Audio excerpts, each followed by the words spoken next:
هەموو ساڵێ شاری نیومارکێت لە ویلایەتی ڤێرجینیا دەبێتە گۆڕەپانی نمایشی شەڕی نێوخۆ ئامادەبووان بە پەرۆشەوە دەرەکەون.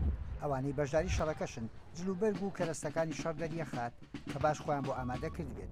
هەموو ئەو کارانە بەلای ئامادەبووان ڕێزگرتنە لێ مێژووەکەیە، هەرچەندە لە شەڕی نێوخۆی ئەمریکا قوربانیەکەی سەدان هەزار ئەمریکی بووە. تۆماس ئەنثنی ئەفسەرێکی خۆبەخشە ساڵانە بەشداری ئەو شەڕە دەکات.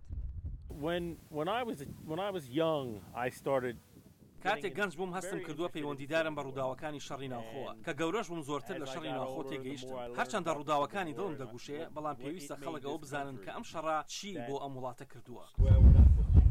ژیان لە چادرگە و بەکارهێنانی دارودەوەن بۆ خۆگەرمکردنەوە لە بەرکردنی پۆشاکی ئەو سەردە بەلای جەنگاوەرەکان بەشداریکردنی شەڕەکە پێزانینێکە بۆ ڕۆحی قوربانیەکان. It doesn't just tell the story of the war.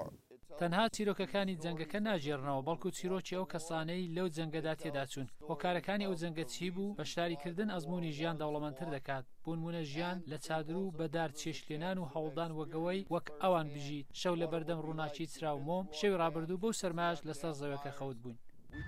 بەلای گەنجەکانی شەو بەشداریکردنەکە تام و چێژی خۆی هەیە. جولیا فابیس کە خوێنکاری هایسکوڵە لای خۆشە حکایەتەکانی ناو کتێب بەرجەسەر دەکات چەند شەوێکیش دوورکەوتنەوە لە تەکنۆلۆژیا.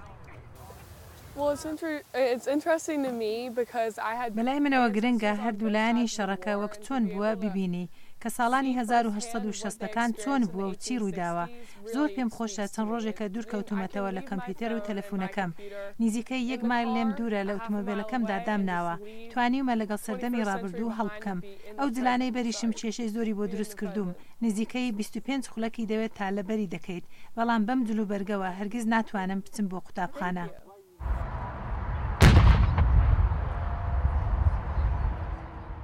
نمایشی شەڕی نێوخۆ تەواو بوو، تۆپەکانیش بێدەنگ بوون. ئامادەبووان کەوتنە پێچانەوەی شتومەکەکانیان. ئەوانەش بینەر بوون بۆ چەند ساتێک چوونە ناو مێژوویەکەوە کە کارەکتەرەکانی ئەمڕۆی ئەمریکایان دروست کردووە. ئەگەر لە هەر ئەمریشیەک بپرسیت کێ براوەی شەڕی ناوخۆ بووە، بێگومان پێ دەڵێن هیچ لایەک، بەڵام لە لاشیان بووەتە پەند. یەحیا بەرزنجی دەنجی ئەمریکا، شاری نیومارکێت، ڤێرجینیا.